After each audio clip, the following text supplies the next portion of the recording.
everyone. Hi, everyone. Can you hear me? Hopefully you can hear what's going on. You can see what's going on. I'm just checking it myself to see if it's working. You might have to refresh the page if you're out there. But anyway, if you're here, thank you. It's a pleasure to be here with you tonight to listen to me do the How to Attract Money, Love, and Great Sex live broadcast on YouTube. It's been a long, long time since I last did a webinar. It's almost been a year and a half, almost 2 years now. So thank you very much for being here. I'm going to share with you a little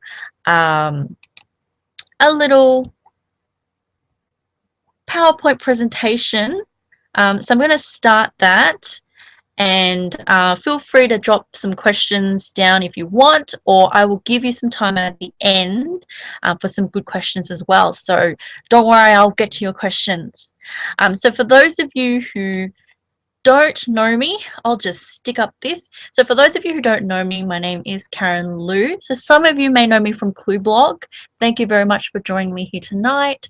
For some of you, you might know me from MindDirectors, which is my coaching business, which is what this webinar is coming from today. Some of you might actually know me from my other events and other workshops that I deliver with Small Business Vic, or even the other drinking related courses, if you know what I mean. So thank you very much for joining me. This is the first time, like I said, so I am feeling a little bit anxious. Maybe the anxiety is probably excitement as well, because I'm excited with what I've got here with you tonight. So tonight is all about how to attract money, love, and great sex. So hopefully some of you guys have been following me on my blog recently, and you have seen some of my videos, especially the video that I put on the other day about attraction versus binding. So hopefully that has triggered some thought already, and that's why you're here tonight. So recently, some of you may have been feeling a little bit lost, and maybe you feel like you don't know where you're heading. Maybe you've been feeling that nothing good will ever happen. Maybe, nothing's good has happened. Why would it happen now? Or maybe you're tired of being told that you're wrong, that you should fit the status quo and you should be doing what is right, what everyone else is doing. Or maybe you're just sick of being walked all over, like people taking advantage of you, and it's like, it's not fair. I've experienced some of these things before, and that's why I feel like I need to share with you some insights and that sort of thing. I believe that it should always be about you and what you're good at, instead of what other people feel. So before I move on to more of that, if it's okay with you, maybe I'll share a little bit more about who I am. So maybe you'll have understanding of where I'm coming from, and how did I get all this stuff. So growing up as an Asian Australian, I had a different kind of childhood. My childhood was filled with a lot of Hong Kong dramas, and I idolized a lot of Hong Kong actors and Taiwanese singers. It was all that Asian, growing up with Asian TV and Asian music. My family never really ate any Western foods. We were just stuck on the Asian food. And yes, I deliberately picked the most disgusting picture of chicken feet there is out there, just to freak you out a little bit, because that's all we ate. We ate Asian cuisine. The dog is there because I had a little dog, not because I ate dog, okay? I had a little dog when I was growing up. He was a sweet little, oh my God, I forgot his breed, but he was a great dog, and we had him for a while, and now he's not with us, which is pretty sad. And also, quite like the popular Asian stereotype, I was really good with math. I was really good with school. I was a straight A student. So naturally, being a straight A student, being really good at maths and English and that sort of thing, my parents thought that I would take on board the Asian dream. either being a doctor or being a lawyer or an accountant or an engineer or something like that. Um, I guess, much to my parents' disappointment, if you want to say it like that, I didn't take the Asian dream. Instead, I defied all Asian parents' rules and I had relationships when I was young. I had, maybe not as young as the kids in the picture, but in my teenage years, I started hanging out with guys and going out to parties and stuff like that. I didn't take on board law or a med or accounting or whatever. I took on board fashion. So the first degree I did was fashion because I really enjoyed it and I was really sucked into the idea of being, internationally renowned fashion designer, and I wanted to do more with fashion and creation and that sort of thing. As I grew up and got into my 20s, a lot of things happened during then, and it led to me then discovering the world of Tony Robbins and coaching and going into learning about coaching and counseling. And I studied with some of the greatest teachers of NLP. I've been to a lot of those training sessions. I've trained with them.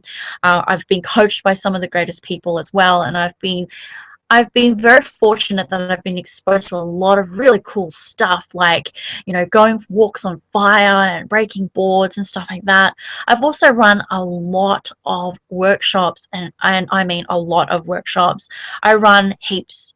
And I've also been very fortunate enough to write a book as well, which I'll talk to you a little bit more about later on. I think you may have seen this image floating around on the internet quite a number of years, I think for the last 4 or 5 years. And this picture actually holds quite true to me. Even though my life has been a little bit, a little bit different, a little bit daring, a little bit, outside the circle, and a bit different, a bit weird or whatever. A lot of my life, especially in my 20s, I've lived inside my comfort zone. So I think a lot of you guys out there who's listening tonight, you know quite a bit about what it's like to be in there. I've lived most of my 20s being depressed. I think the day I started uni was the day I started being depressed. I felt like I wasn't good enough. I felt like I wasn't creative enough. I felt like I could never compare to the other students in my class. I spent mid-20s for about 7 years being single. I just couldn't get into a relationship. I wasn't sure why. Um, I I tried to start, my fashion business. I tried to do all sorts of things, but it just never worked. I didn't have anyone there to help me. I didn't have anyone there who would mentor me. Um, and I felt so scared. I felt freaked out every day. Like, when was I going to get into a relationship? When was I going to get married? When was I going to have kids? Do I still have eggs? Am I still able to have, there's all these thoughts driving me crazy.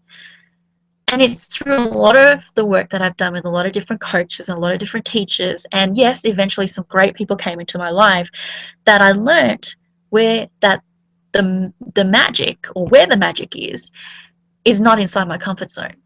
Hence why the walking on fire and breaking boards and all that cool stuff. So why am I here tonight? I'm here to share with you the 5 steps that I've noticed and created along the way of my journey to teach you how to attract more money, love, and great sex into your life, your business, or your relationships right now.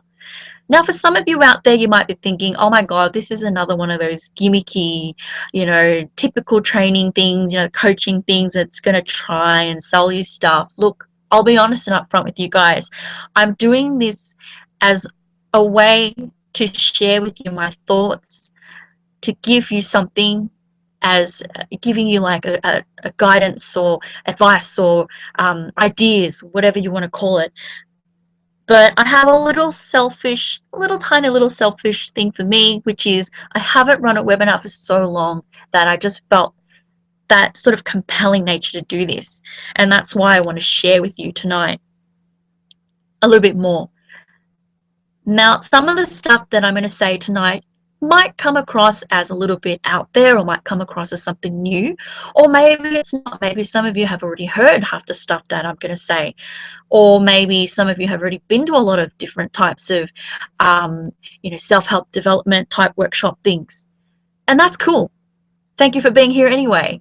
For some of you, you might think some of the stuff I might be saying is just crap. I don't believe what she says. I don't think that's true.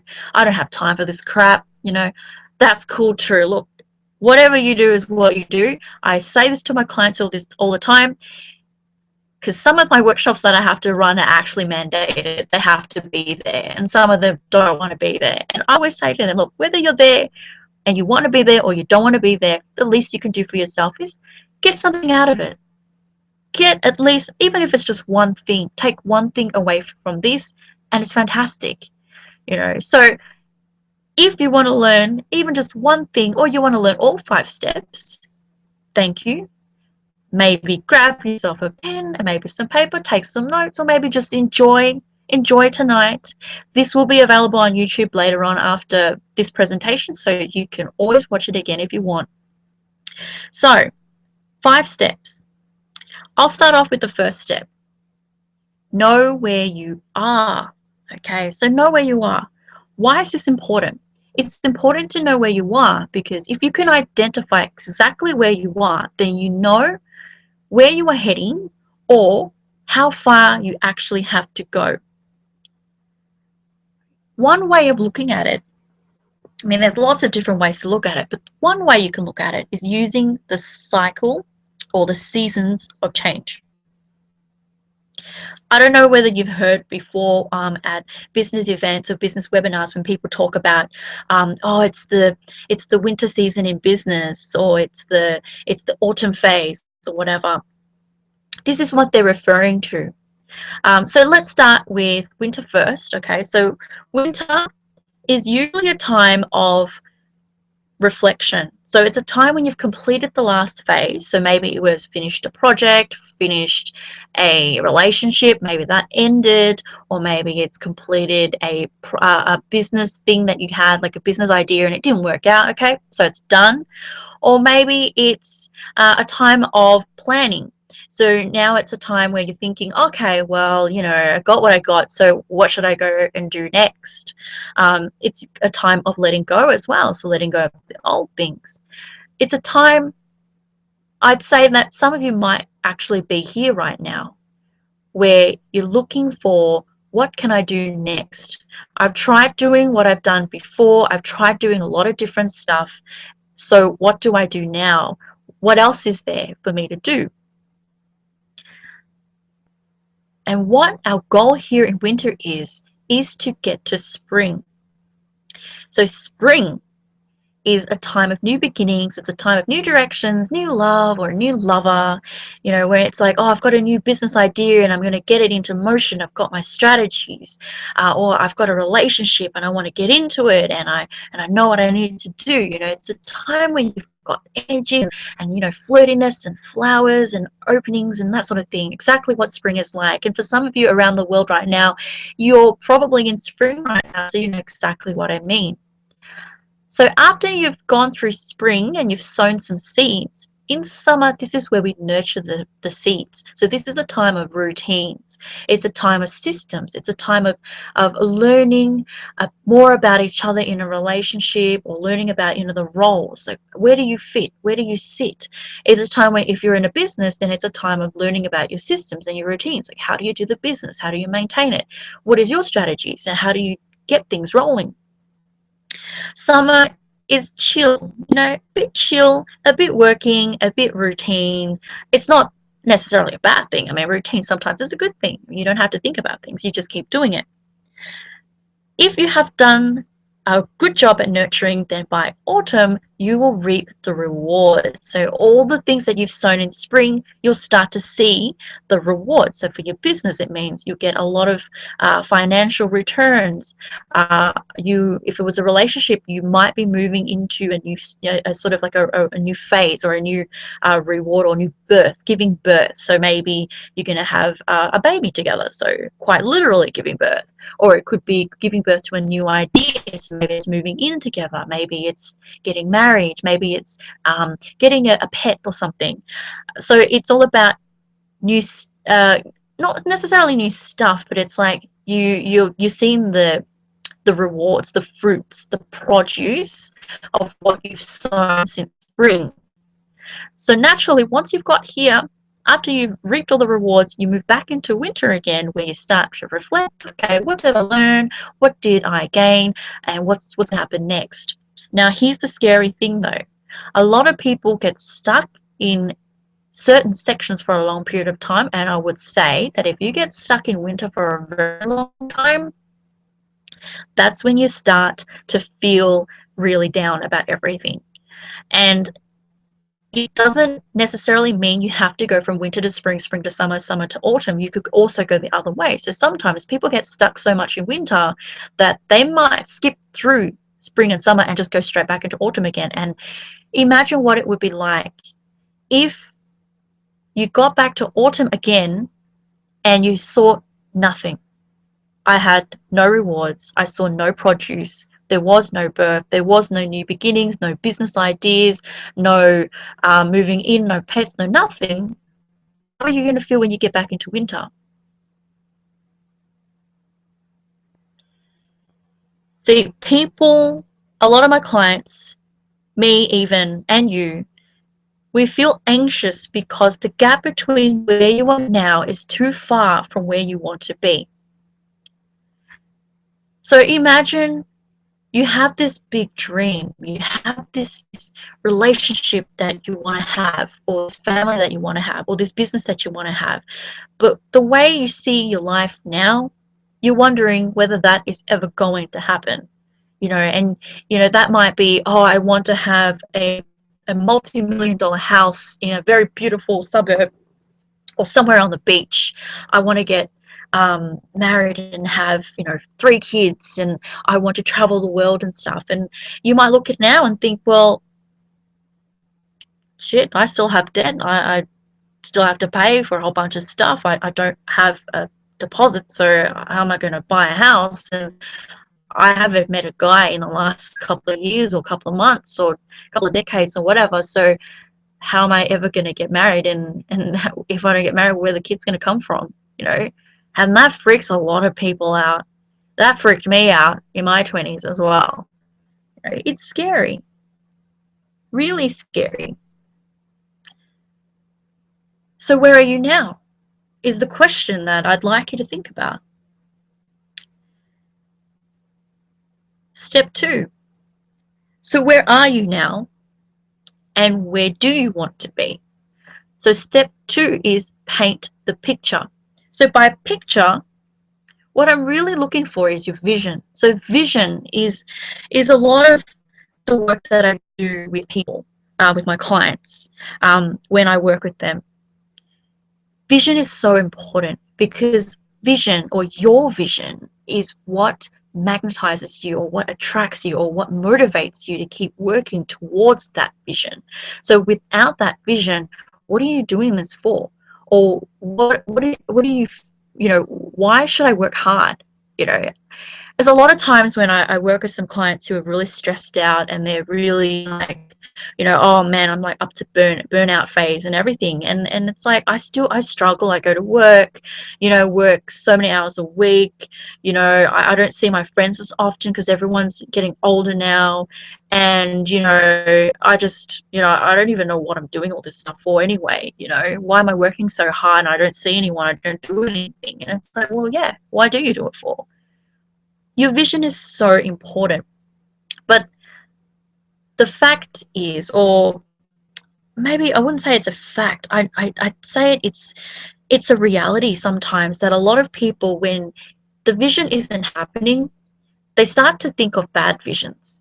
So Sometimes, for instance, me, when I was thinking about the family that I wanted to have and the kids that I wanted to have and the house and everything, at the same time, I was also thinking that it wasn't going to happen.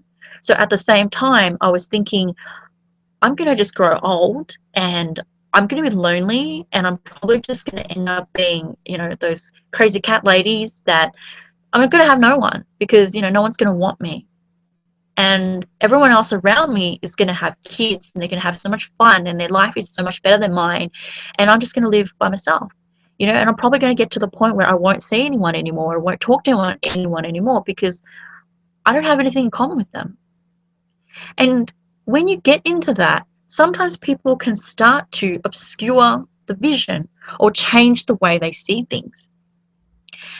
Some people currently might have really faint, blurred images of what the future looks like. So when I work with some clients, sometimes when I ask them about their vision or when we do some work, they give me a very hazy, dark image. They're not really sure what it is or what they see.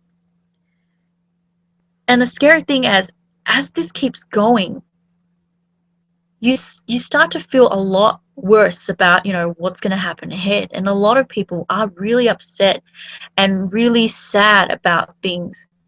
And what's scary about all of this stuff is that as a woman, even though you're feeling really sad, even though you're feeling really shit, even though you're feeling really lonely, like no one cares, like no one gives a shit about you, you still have to put on that strong face and say, no, I'm fine, I'm fine. When was the last time that you went out with your girlfriends and they were all talking about, I've got this new thing going on. I've got to, my boyfriend's taken me here, or my husband bought me this, or, so many guys are after me, that you just put on a smile anyway and just smiled and said, yeah, cool, that sounds great. I'm fine too. And then went home later that night and started crying and thinking, shit, what about me?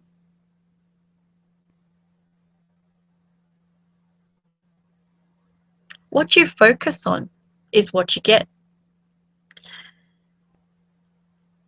It's sad, yes, but that's the reality. What you focus on is what you get. I know a lot of you might be thinking like, holy shit, that's bullshit. That's crap. I don't believe this. It's not my fault. You can see it in any way that you want to see it. But what I'm telling you now is that if you keep focusing on certain things, that is exactly what you're going to get.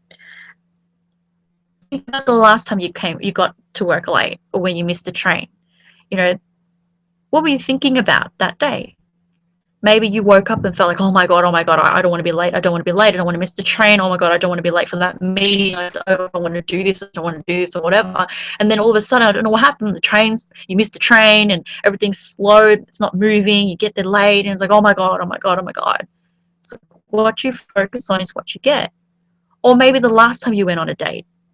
Well, maybe you tried internet dating and you found some guy, or you used Tinder and you messaged some guy, and going to the date, you're thinking, what kind of people actually use web, he's probably just a creep, or he's an idiot or whatever. And look, trust me, I've done internet dating too, and I have met some pretty creepy guys too. When you get on that date, if you've been thinking all day, yeah, that guy's a creep, there's got to be something wrong with him, otherwise why would he be here and all that stuff. And I bet you would have found so many things wrong with the guy that it's not funny. Like, oh my God, that's why. Or, oh my God, he's this type of person. Or, oh my God, we don't have the same values, or we don't like the same stuff. What you focus on is what you get. So if you're going to think that that's not going to happen, then that's exactly what you're going to get. So be really mindful of what you are thinking.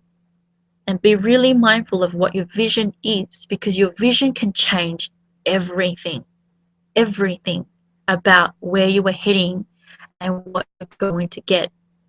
I have spent so much time with so many women who have said, there's simply no guys out there. I can't find anyone.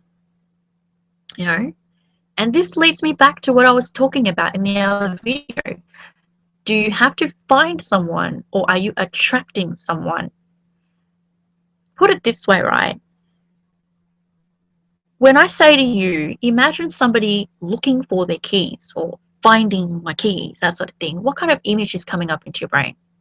Right? It's probably of a person, looking around the house, looking under the pillows, under the couch, under all the newspapers everywhere, in the handbag, digging really, really, really deep, and you know what I mean, digging really deep, looking for the keys and everything. It's hard. And now they're like frantically walking around. Oh my God, I can't find it. Where am I going? Where am I going? Where am I going? The word finding in itself, or looking, is already giving you all these like negative like sort of thoughts and stuff already. But imagine attracting. So imagine you had this big ass magnet, and all you had to do was just point it around the house, and then ching, your keys just suddenly just ching and cling right onto your magnet. How easy is that? Well, obviously, there's no magnet out there that can, just magnetize some guys to you, but it's a metaphor for the focus and the magnetism that you put out there. Because imagine this. Imagine that the next time you go walking down the street, you've opened up your magnet. You are now focusing on, yep, I am going to attract a gorgeous single male into my life. And a guy actually now gets magnetized to you or attracted to you, and he walks right up to you, and now you've actually given him a go, instead of what you are currently doing, which is probably walking down the street. Oh my God, there's no guys, looking. Oh my God, how come they're all married? I've done it before too. Come on, I'm not being someone who's like, I'm some guru who goes out there and guys love me and stuff. I've been there too. I've gone clubbing for so many years, go drinking every weekend, and I would spend hours getting ready, looking really hot, and then go to a club and wonder why people still aren't checking me out, or how come people aren't walking up to me, and I'm always scoping, which is really sad. I felt really sad anyway. I don't know about you guys, but I did. I felt really rejected. I felt lonely. I felt rejected. I felt less than nothing. So, really important. Okay, let's go on to the next step. So let's pretend that we've got all that sorted. Okay, we're going to focus on the good stuff. We're going to be good magnets. We're going to carry some good magnets. Hey, look, if you're out there and you're a go-getter and you want to get more out of your life, hey, pretend you're Magneto from the X-Men. Magneto with a whole suit of magnets, and the next time you walk out there, you just put your Magneto on and just ching ching ching ching everything, magnetize everything into your life. Let's pretend we've done that already. Then step 3 will be to smash your demons. Okay, smashing your demons. Everybody has a bit of a demon, or demons, or lots of demons inside of them. Demons is what stops you from getting what you want. Okay, so what are demons actually? So demons are the things, or the little creepy little beings that say some stuff to you that you don't want to hear, but you keep hearing all the time. So things like, oh, I'm not good enough, or I'm not pretty enough, or oh, I'm not sexy enough, or I'm probably just always going to be a businesswoman making money or something, or oh, business is hard, or money's hard, you got to work hard for it. It's not going to work out. I'm never going to be loved. I don't deserve to be loved. These are demons. Demons, they stop you. You got to really think about the things that you say to yourself. Are they actually good things? Like, I'm hardworking, or I've got a great personality. Is that a good thing? Or are they like bad things? Or are they things that are unresourceful? Or are they demons? Like, oh, relationships hurt, or money is hard to get, or it won't work. You got to start thinking about the things that you're telling yourself. Are they useful? Are they not useful? As an example, right, everyone has a bit of a negative Nelly inside of them. So a negative Nelly is someone who just, everything's negative. Everything's just, yeah, not great. So imagine if you went to ask negative Nelly, hey, Nelly, we're going to have a party. How are we going to chuck this party? What are we going to do? How are we going to plan this? What do you think negative Nelly's going to say? Oh, I don't know. Maybe just at home in a quiet space. Maybe, I don't know, that's boring, that's bad. What about at a club? Oh, maybe not, because I don't really like clubbing and it's not my scene, it's not great. Um, oh yeah, maybe some food, yeah, maybe, I don't know. Because, we didn't eat at my birthday and I don't know. It's not going to be a great party, right, if Negative Nelly does all the stuff. So you gotta be really, really mindful of all these things. If you don't break these demons or if you don't smash them demons, then you're just gonna keep allowing negative Nelly or what else? There's cynical Cindy or like jealous Jenny or something. You're gonna let all of these girls get in the way, and you're not going to be able to plan anything good for yourself.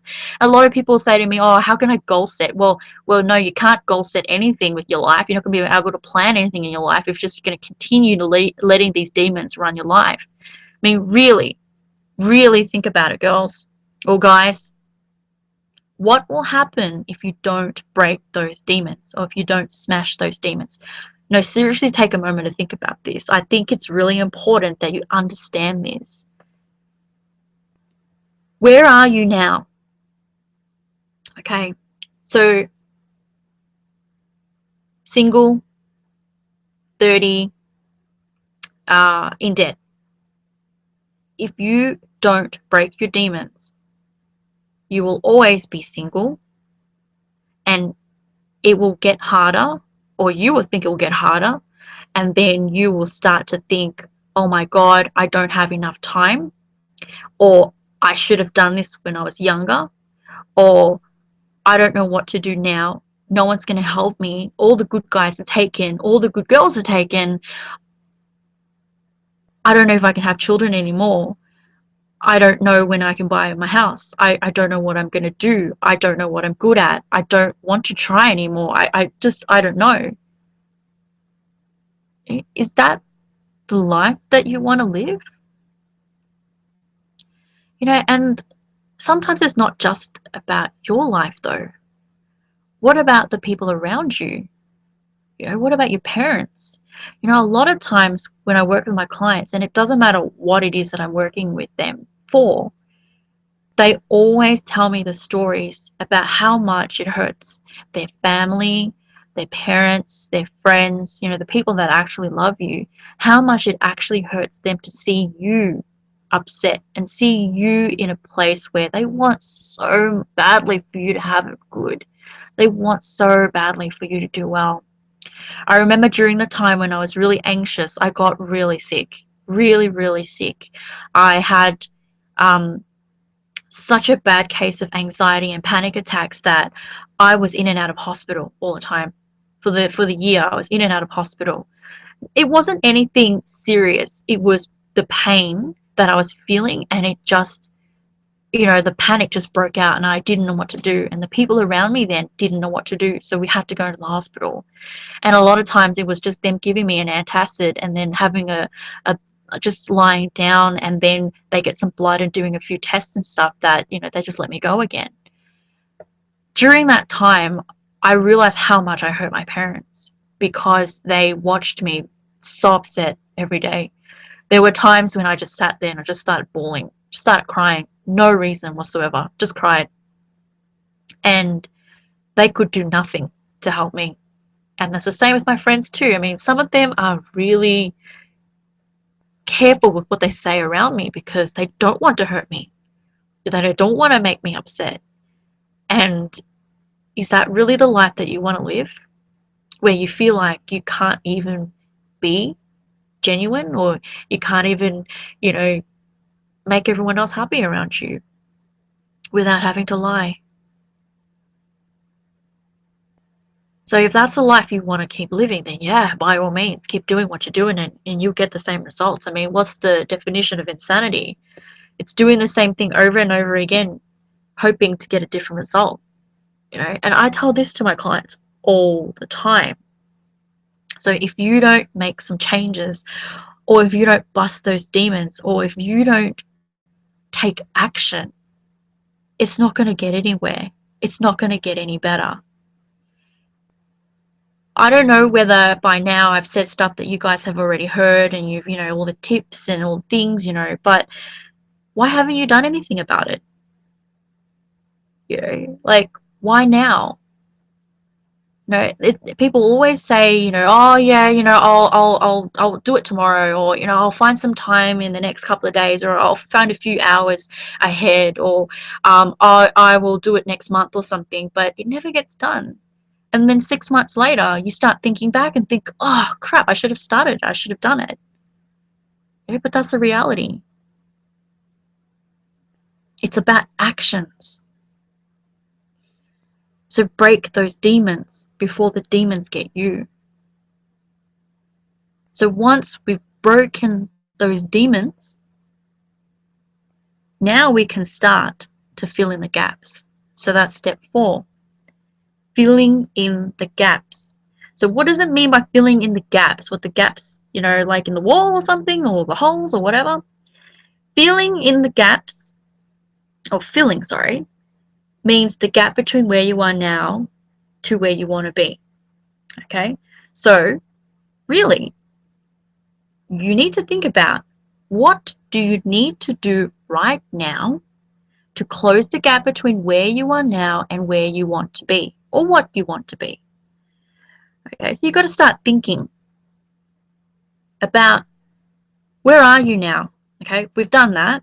Okay, and then you have to have that vision. Okay, so the vision of where you want to be, make it clear, make it crystal clear, and then you work out where you need to be.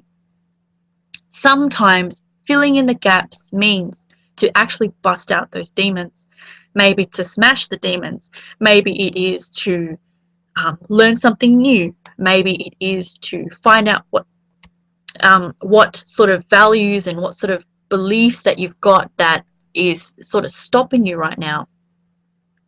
Or maybe it's because the vision isn't clear. Like, how do you move forward? Like, as we know so far, I mean, if you've got a fuzzy vision and you've got some demons, and you're not going to get any results, right? So maybe it's something you have to do with your vision. Maybe it's time that you really need to sit down and paint the vision, or draw something, or write something, or stick pictures and stuff, or have a vision board, whatever it is. Or maybe it is actually doing some more, deeper work to understand what your internal vision is. I've worked with a client once who, when she was really young, she created an image of what she wanted in the future. So it was a beautiful scene that she has in her head, like a sort of like a snapshot, like a photograph. And that was what she wanted all her life. But because of circumstances, it didn't work out. Various things, because as kids, we don't know what we want to be when we grow up, and we don't know how things actually work out and stuff like that. And so the dream didn't happen, the vision didn't happen, a lot of things ended. But because the vision was still there, and that was still what she wanted, it caused her a lot of pain. It caused her a lot of pain, and just this sort of being stuck feeling, the feelings of confusion, because it's like, where am I going now? That vision isn't going to happen, but that's what I want, because it's still there. And so the work that we did together was to actually change that vision. So we actually elicited what the vision was, and then we recreated a new vision, or redesigned a new vision, and then put it back in there again. And so it was finding new resources. Okay, so having a clear vision, having the resources. We also busted out or smashed a few demons here and there, and a few of those voices, those oh, you're not good enough, or you don't deserve love, and that sort of thing. We busted some of that, and then we got the results that she wanted. So maybe you need to take some time out to understand, what is it that you need? Is it vision stuff, or is it more of a resourcing thing? And what do you need to do in order to create that change that you want to have and get the results that you want to have? Okay, how are we going so far? Pretty good. And so now this leads us to step 5, which is to be you. to be you, to be authentically you. This is one of the greatest steps in the five. Um, Everyone says this all the time, you know, you've got to be you, you've got to be authentic. But how many times have you gone to a meeting, or you've gone to like a networking gig, or you've gone to meet some new friends at a party or something, or even just a job interview, and actually felt like you had to pretend to be someone that you were not, or you had to pretend to be someone that they wanted you to be?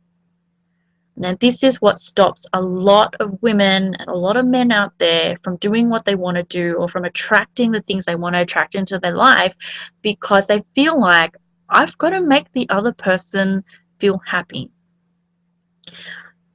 I've been in a lot of relationships. So while I've been single, I've also been in a number of short relationships, and some that didn't even eventuate. Some of them were just two people who liked each other, but you know, the guy didn't want to be with me. So basically wanted to have his cake and eat it too, you know, but he didn't want to be my boyfriend. And for some reason, I learned that you have to make the other person happy before you. So I was always like, what days do you have off? Or when do you want to see me? Or, oh, you want to see me? Okay, I'll come right now. You know, I'll come over right now. I'll drop everything and come over right now because I want to make this work.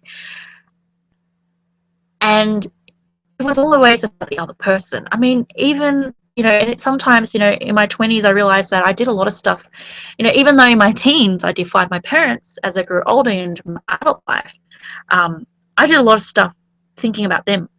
Like, you know, like, I can't do this. I can't go out too late because it's not the way, you know, of an Asian girl. That's not what you do. And I've got to do things to make sure, you know, other people are happy. Um, you know, and it's not the greatest thing to be living, where it almost feels like you're on your hands and knees waiting for people to tell you what to do, and then once they tell you, like, okay, yeah, sure, I'll go there, yeah, hell yeah, yeah, I'll be there. And I lost myself completely, you know. I just completely lost myself because reality, okay, I'll be honest with you guys, I didn't respect myself. I didn't respect myself. I didn't trust myself. I didn't love myself. And I didn't think that, you know, other people would respect me or trust me. But that's the thing, though. It all comes down to you first. So being the authentic you means you don't let anyone tell you how much you're worth. You have your own values. You set your own values. You set your own vision. You do what you do. And there are no right and wrongs. You know, I'm tired of going to seminars where people are like, oh, you know, you can't do this because you were wrong, or you don't know how to do these things because you're not educated, or you don't know anything, and you don't know what you're doing with your life and that sort of thing. And really, is that real? Is that true? Not at all. Not at all. And that's what being authentic is about. Being genuine is about. If you're upset about something, then be upset. You know, if you're angry about something, then be angry. If you don't like something, then you stand up and you gracefully walk out. You know, you don't have to make a scene about it. You don't have to chuck a fit. You don't have to chuck a spaz. You don't have to create drama. You know, there are different levels of feeling emotions and different levels of feeling or expressing yourself. And you know, why not be the authentic you, the elegant, authentic you, and just do what you need to do? At one stage in my life, I was stupid enough to have felt like the guy was just being a complete, like, irresponsible guy. And I had told him on a number of occasions that he was effed up. And yet I still went back because I kept thinking, oh, you know, I could totally change him. You know, it could totally work out, you know, and it didn't. You and I know that it will never happen. But why do we keep doing it? You know, because we are afraid to be authentically ourselves, to be us. You know, so it's so important for you to learn to be you. And that's step 5. So how are we going so far? Pretty good? Pretty sad, maybe? Some of you. Hopefully I'm not making you too sad. Um, So let's recap what we've learned so far. Okay, so how do you attract what you want? Okay, so it doesn't matter whether it's money. So by money, I mean, you've got a business, you're struggling, you want to get some money. Okay, that's one thing. Or if it's you want love, you actually want to get into a relationship. You're kind of getting sick and tired of this, I'm single life, and please do yourself a favor. Stop feeling like there is no one out there for you and you're going to be lonely. It's not true, and you know it. And I know this because I worked with a lot of men. Okay, I've worked with a lot of men. I've worked with a lot of women. And I have worked with some really, really good looking men, really hardworking, really smart, and they do a lot of stuff with themselves. They go do sport and all sorts of different stuff. And they say, oh yeah, I just haven't found the right girl, and I don't know why, I want to settle down and stuff, I think it's about time. And I've worked with very beautiful women as well, beautiful women, intelligent women, women who have such beautiful souls. And they're at the same time they're saying, oh, I don't know why I can't find a relationship either. And it's like, I don't get it. So, maybe if you guys just put on your magnets and stop having the repellent one, the repelling magnet, where you're just sort of repelling people away from you, maybe you start to see. Like one of my relationship mentors has said to me, sometimes it's not about you having to find anything or attracting anything sometimes. Sometimes it's about just being ready for when they show up. Think about this, put it this way, right? What if all the people that you meet every day or you walk past every day that you see on the train, or he might be sitting on the same train, or other people sitting on the train and that sort of thing, what if one of them was actually your future husband or your future wife, and you completely missed out because you were not tuned in to, I want a relationship, or I want to attract a relationship, but instead you were thinking about, it's never going to happen, and you missed out? Is that really where you want to be or continue to be in? I think about it. So number one, know where you are.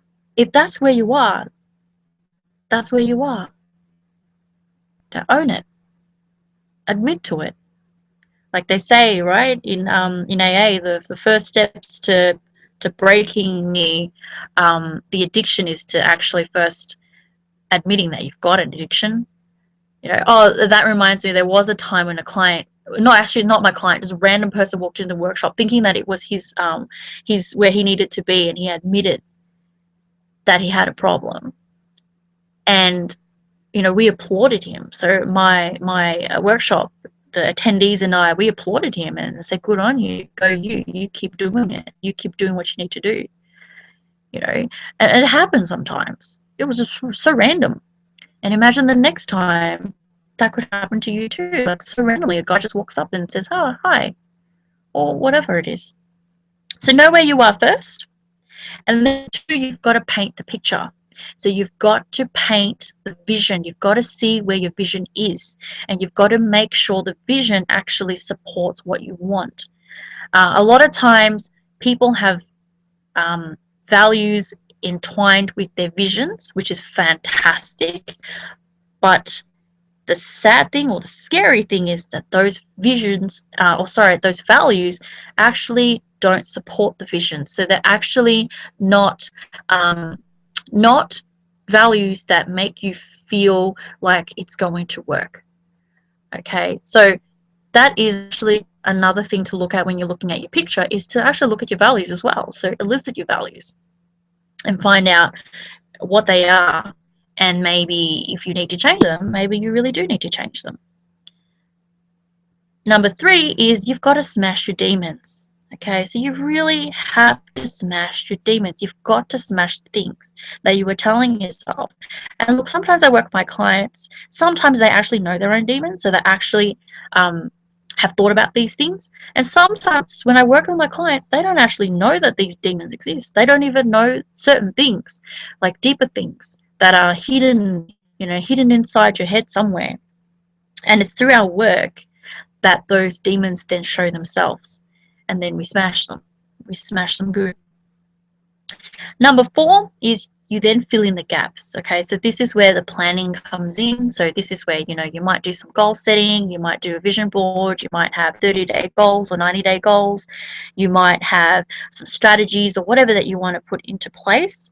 But this is now really the time of how do you close the gap between where you are now to where you want to be. Even if it's closing it little by little by little by little every day, each month, each year. Okay, everyone thinks, oh, creative change has to be massive change, has to be big change. I've got to do all the big things, you know. Sometimes change is just doing a little small thing, small little tiny things, tiny little exercises that you do every single day.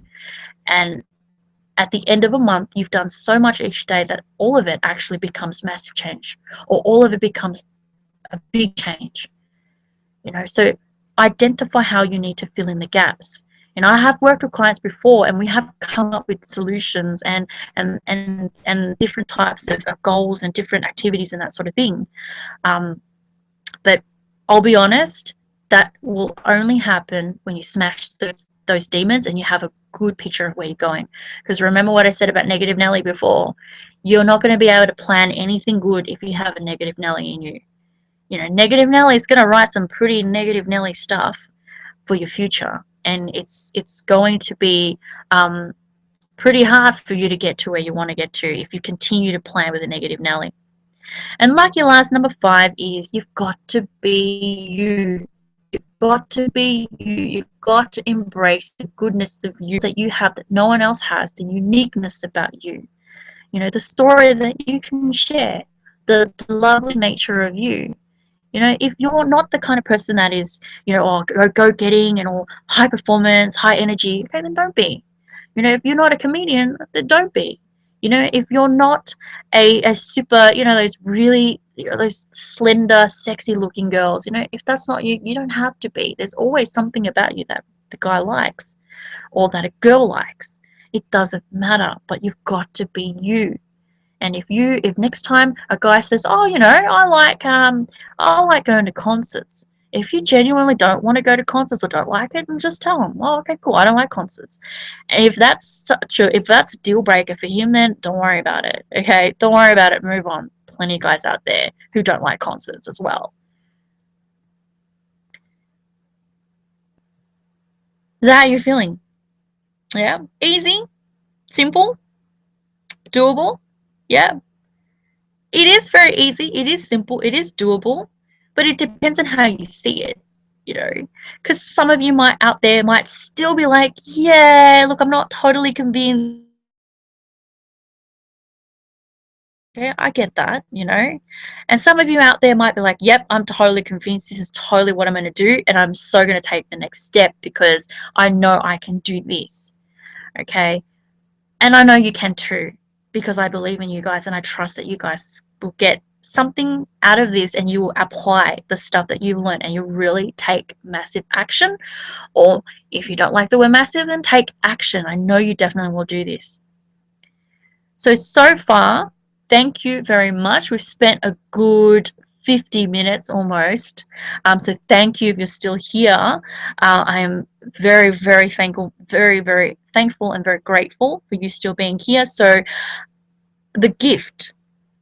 I don't know if I mentioned a gift before, but if you are still here, I have a gift for you all.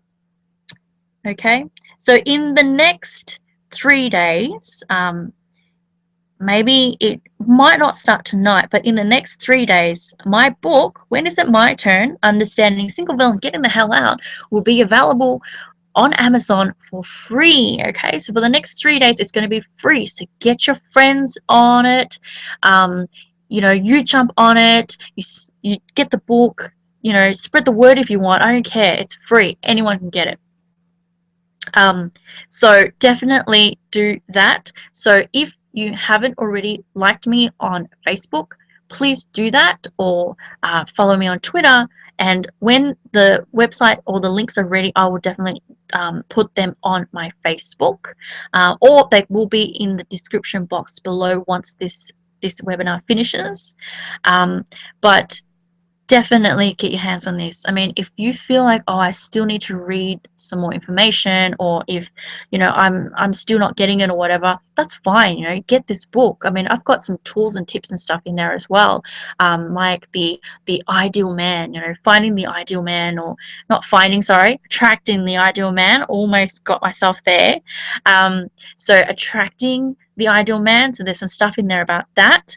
And look, because I love you guys so much for being here for my first webinar in a couple of years, the first 10 people who email me tonight will get the hard copy of the book as a gift. Yep, that's right. It doesn't matter where you live on this planet. The first 10 people to email me will get the book as a gift. Yep, a gift from me. I've got a few books that I'm going to get coming in as hard copies. So I'd love to give 10 people a book, just as a way to thank you.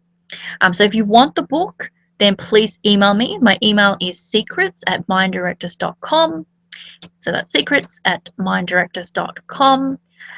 If you are interested in doing more stuff, so if you are feeling like, yeah, I definitely want to smash the demons, or I want to create change, or, I want to have a new vision, new life, or personal breakthroughs, or whatever, definitely jump on the website and have a look at that. Like I said, I'm not going to sell this stuff to you. If you really, really want to do something about it, and you are sick and tired of living that life, and you want me to help you, I am more than happy to. Jump online, jump onto minddirectors.com/packages, and you can see the packages there. But otherwise, if you want other resources, or if you want more information on the new different events that I'm doing, and I do a lot of different kinds of things, business, relationship, life, that sort of thing, it's all there. It's all on my website, so jump onto my website. But otherwise, thank you very much for being here. Thank you for being here with me for the first time that I'm doing this. I haven't done this for so long, so thank you so much. It means a lot to me. If you like this video, please give me a like, or subscribe to MindDirectors for more events and videos in the future. If you can, it would mean the world to me if you could share with your friends or your family, even if it's one thing that you learned tonight, or if you want to go onto my Facebook and drop me a line, or even just like the page or share the page. I will have the link to this webinar on my Facebook. As soon as this is done, I will chuck it up on my Facebook in MindDirectors. So I'll be there, and I promise you, once the link for my book is ready, I will put the links up there as well. So share it, get yourself a book. If you really want a hard copy as well, drop me an email. Just let me know what your name and your address and your number is, or your Skype, so I know where to send it to, and if anything happens, then I can contact you. But once again, thank you so much for your support. I really appreciate you being here. I hope that you would have got something out of tonight, and you will start taking some action, because really it's all about action. It's about action. So that's my email. Send me an email, okay? If you want to work with me, if you want the book, or if you just want to drop me an email just to share some comments or whatever, I'd love that as well. Thank you so much. I'll see you next time. Okay, I'll see you next time. Thank you so much. Have a good one.